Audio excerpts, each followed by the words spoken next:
एक फकीर एक बादशाह के दरबार में जाता है भेष बदलकर और बादशाह से कहता है, ये तख्त व ताज छोड़ दो, ये कुछ भी नहीं है, असल जिंदगी आखिरत की तैयारी है।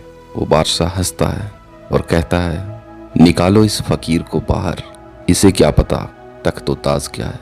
वो फकीर वहां से चला जाता है। फिर कुछ दिनों बाद वो बादशाह शिकार करने एक जंगल में जाता है। वहां उस जंगल में बादशाह का घोड़ा सर्कस हो जाता है और बादशाह को एक ऐसी जगह पर छोड़ देता है जहां वीराना था।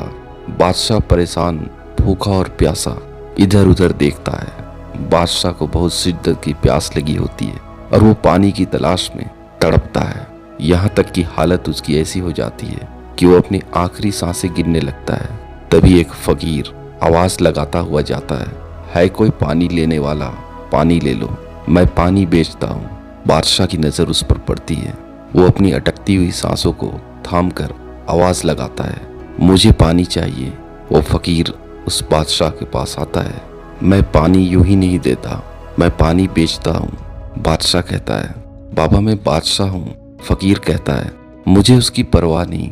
बादशाह फिर दोबारा कहता है, बाबा मैं बादशाह हूँ, आप जो चाहे मैं देने को तैयार हूँ, बस आप मुझे 2 घुट पानी पिला दो। फकीर कहता है, मैं 1 घुट पानी देने की कीमत आधी सल्तनत चाहता हूँ। बादशाह झट से तैयार हो जाता है और कहता है, हाँ मैं आधी हुकूमत तुम्हारे नाम करता हूँ। और इतना कहकर 1 घुट पानी उस फकीर से लेकर पी लेता है।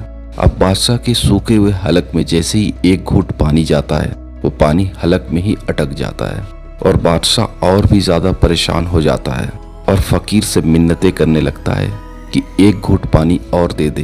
तब वो फकीर कहता है, मैं 1 घुट और पानी देने की कीमत बाकी की आधी सल्तनत चाहता हूँ। बादशाह कहता है, बाबा मैं पूरी हुकूमत दिया 2 घुट पानी की, अब जल्दी से मुझे पानी पिला दो। फकीर अपनी झोली से एक चमड़े का दस्तावेज निकालता है और उस पर पूरी सल्तनत 2 घुट पानी के बदले लिखवा लेता है बादशाह से।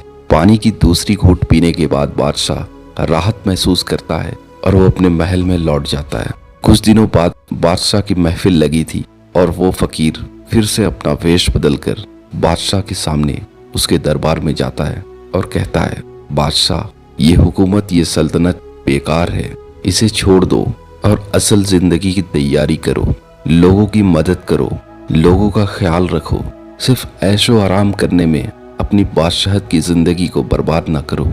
इस बार बादशाह कहता है, तुम शायद पहले भी आए थे हमारे दरबार में। और इतना कहकर कहता है, इस फकीर को दरबार से बाहर निकाल दो। इस बार फकीर कहता है, मैं चला जाऊंगा, लेकिन ये दस्तावेज पढ़ लो।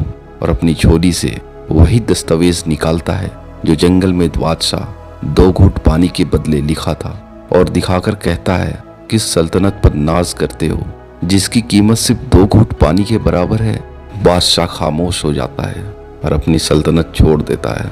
तब फकीर कहता है, मेरा मकसद नहीं था सल्तनत लेना, बल्कि मेरा मकसद था बादशाह सलामत आपकी आंखें खोलना। ये दुनिया फानी है। फ्रेंड्स, आज के लिए बस इतना ही। मिलते हैं अपने नेक्स्ट वीडियो में। अगर ये मेरी छोटी सी स्टोरी आप लोगों को अच्छी लगी हो तो प्लीज मेरे चैनल को सब्सक्राइब कर ले और बेल आइकन भी दबा ले ताकि मेरी लेटेस्ट वीडियो आप तक पहुंचते रहे। Thank you.